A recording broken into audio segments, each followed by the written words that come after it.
ପ୍ରାର୍ଥନା ଜାନୁଆରୀ 12, 1914।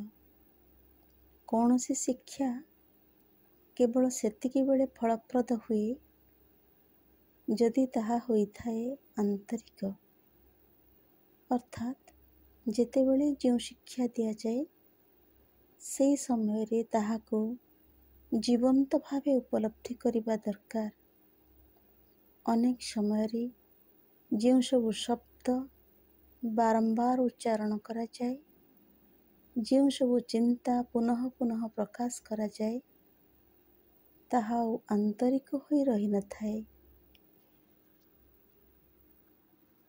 Prayers and Meditations, January 12, 1914.